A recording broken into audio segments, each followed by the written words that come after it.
feel honored to be part of the panel, and I'm going to do something that I don't normally do. I'm going to speak about male violence. It's a strange place for me to go because I spent so much of my time working around women's issues and around domestic violence, as it works with men beating women.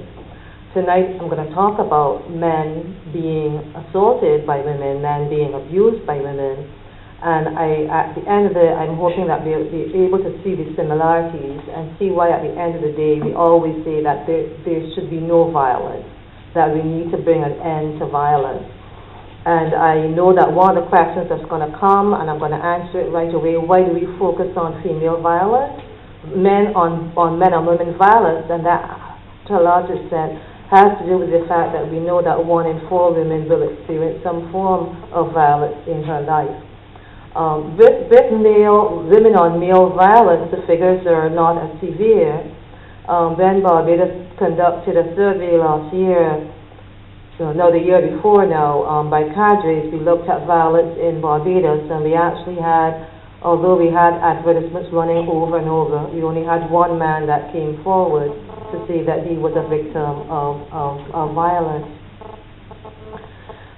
Internationally, they say that 1 in 7 will be a victim of violence, 1 in 7, but to a large extent, the way how they categorize the violent episode includes the emotional violence, and there's a discussion whether or not emotional violence is more severe than the actual physical violence and abuse. So that you would have one of the organizations that I looked at, Mankind, an organization in the UK, basically gave examples of violence, and a lot had to do with verbal yelling and shouting and verbal humiliation in the private or in company, constantly being laughed at and being ridiculed and made fun of, and blaming one for their own failures. When you look at physical abuse, they're talking about being kicked and punched and slapped and choked and scalded and poisoned and objects being thrown away, or actually throwing damaging person's items and so on, personal items and so on. So these are the things that are there that we know that exist, and even when we use anecdotes, we know that the woman will come home, and if she suspects her man to be cheating, that she will scratch his car. She will throw certain kinds of oil on the car, so that when you throw it on the car, I think it is fluid, the brake fluid, that you can never paint the car again, that you might get poison to some degree that causes the stomach to move really fast, so you're not able to go out. You're soaking the clothes and burning the clothes. These are the things that women will do largely, and which are regarded as violence against men. And basically, it is not acceptable. We know it is not acceptable, but we know that because of the difference in power relations, to a large extent, the strategies that women will use against men basically would be to damage things that's important to them, or stop them from being able to go out in the society, go out and do the things that they want to continue to do. I'm going to speak here in terms of the Business and Professional Women's Club, which I'm president of, and we run the crisis hotline.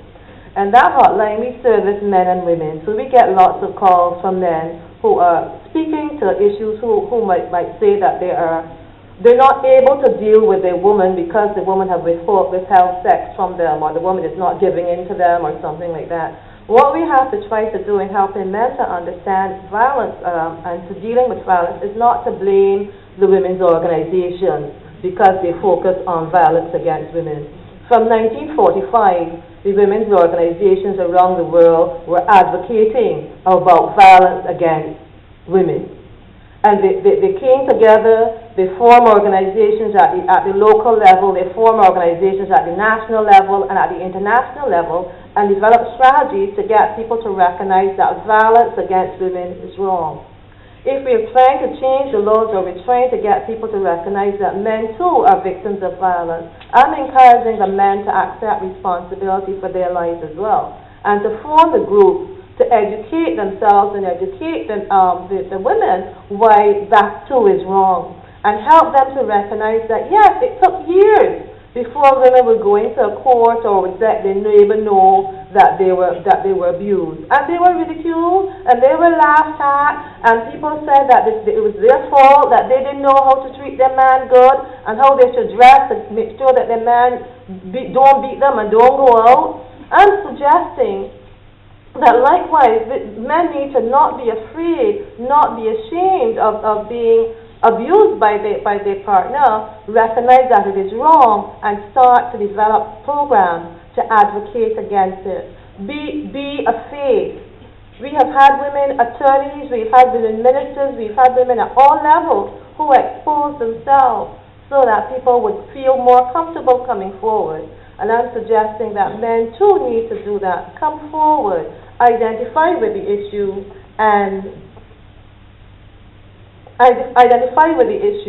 and let others know that it is wrong. It is all about power. It is all about control. Whether it is a man beating a woman or a woman beating a man, it is all about control. And we need to recognize that our partners are not our property.